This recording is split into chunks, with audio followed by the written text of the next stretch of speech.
Hello everyone, সবাই কেমন আছেন? আশা করি খুব ভালো আছেন। আমি নীল নতুন আবার এক ভিডিও নিয়ে উপস্থিত। আপনাদের আজকে দেখাবো একটি অ্যাভো কোম্পানির ইউপিএস কিভাবে কাজ করে, সেই ইউপিএসটা আমরা কিভাবে চেক করতে পারি, সেই ইউপিএসটার কী করে অ্যাম্পিয়ার মাপা হয়, কিভাবে টাইটনেস চেক করা হয়। এটি সাধারণত কোনো বড় ফ্ল্যাট, কোনো অফিস, বাড়িতেও ইউজ করতে পারি, কোনো হসপিটাল, একসঙ্গে অনেক পাওয়ার বোর্ড আছে, বিভিন্ন রকম কাজে আমরা এটাকে ব্যবহার করতে পারি। বাড়িতে তো ইনভার্টার ইউজ করি, তো বিভিন্ন অফিসের ক্ষেত্রে ইউপিএস ব্যবহার হয়ে থাকে। তো আজকে অ্যাভো কোম্পানির এই ইউপিএসটার কীরকম কাজ এটাই দেখাবো, দেখতে থাকুন। যদি ভিডিওটি ভালো লেগে থাকে অবশ্যই লাইক করবেন, কমেন্ট করে জানাবেন এবং চ্যানেলটিকে সাবস্ক্রাইব করবেন। আপনাদের পাশে থাকা খুব জরুরি দরকার। আপনার ভালোবাসা এই চ্যানেলটিকে এগিয়ে নিয়ে যেতে সাহায্য করবে। চলুন দেখা যাক। এটি একটি র পাওয়ার বা ইলেকট্রিক্যালের এটা একটা ইনপুট বলা হয়। সেই ইনপুটটা এমসিবিতে ফার্স্ট এসেছে। 2 পোলের এমসিবি, আইসোলেটর বা ডিভি যাই বলুন না কেন, এই এমসিবির এসছে র পাওয়ারটা। ওকে, ডবল সোর্স করে দেওয়া আছে। তো একটি এমসিবি তোলা আছে, ডান দিকে একটা ডাউন আছে, দেখতেই পাচ্ছেন। তো ইনপুটটা এসছে, আউটপুটটা এইভাবে দেখুন। এটাকে বলে ইন্ডাস্ট্রিয়াল সকেট প্লাগ, ঠিক আছে, মেল ফিমেল প্লাগ। তো আমরা টাইটনেসটা দেখে নিচ্ছি। Single face line and neutral আছে। আমরা এটাকে টাইটনেস দিয়ে একটু দেখে নিচ্ছি, চেক করে কোথাও ঢিলা আছে কি না। এটা দেখা খুবই দরকার। গরমকাল এবং শীতকালের পরে আবার গরমকাল বা শীতকাল, এনি টাইম মাঝে মাঝে দেখা দরকার। তো ভ্যারিয়েশন আমরা দেখব। সিলেক্টর কাটাটাকে অ্যাম্পিয়ারে রেখে এসি ভোল্টে, এসি অ্যাম্পিয়ার বিভিন্ন তো হয়, তো এসিতে রেখে অ্যাম্পিয়ারে রেখে দেখছি আমরা 1.3।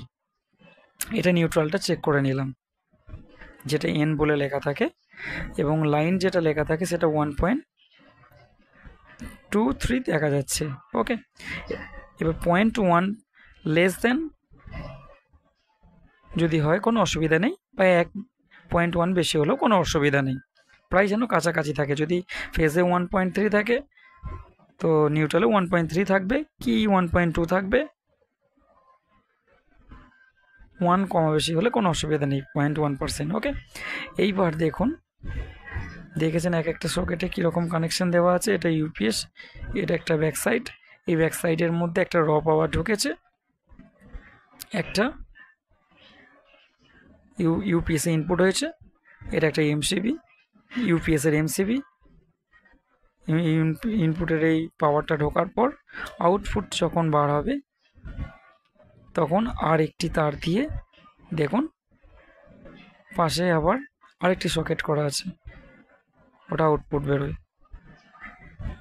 এবং এই যে ব্যাটারিগুলো দেখছেন, হ্যাঁ আপনারা নামটা অবশ্যই জানবেন, এটি এক্সাইড কোম্পানির ব্যাটারি। একটা র্যাকে চার পিস করে আছে, টোটাল 4টে র্যাকে এরকম 4 পিস করে আছে। তাহলে বুঝতেই পারছেন কতগুলো আছে, একটি র্যাকে 4 পিস। ব্যাটারিগুলো দেখেছেন, পজিটিভ নেগেটিভ সবই আছে। তো সিরিজ কানেকশান করে দিয়েছে, এর পজিটিভের সঙ্গে ওর নেগেটিভ এইভাবে করেছে, ও নেগেটিভের সঙ্গে পজিটিভ, আবার ওই ব্যাটারিটা নেগেটিভের সঙ্গে পজিটিভ এইভাবে করেছে। দেখতেই পাচ্ছেন আপনারা এক্সাইড কোম্পানির ডিসি ব্যাটারি। টোটালটাকে কানেকশান করে, সিরিজ কানেকশান করে কমপ্লিট করেছে এবং মনিটরিং করছে ইউপিএসের মেশিনটি। ইউপিএস থেকে আউটপুট বেরোচ্ছে, বিভিন্ন লোডে যাচ্ছে। আপনাদের দেখাতে পেরেছি 4টে র্যাকে, টোটাল একটা র্যাকে 4 পিস করে ব্যাটারি আছে। ওকে, তো আপনারা দেখলেন প্রতিটা ব্যাটারি 12 ভোল্ট 65 অ্যাম্পিয়ার, এইভাবেই ইউপিএসের কানেকশান হয়। আপনারা দেখলেন, ভিডিওটি কেমন লেগেছে অবশ্যই জানাবেন। সবাই খুব ভালো থাকবেন, দেখা হবে পরের ভিডিওতে। Thank you.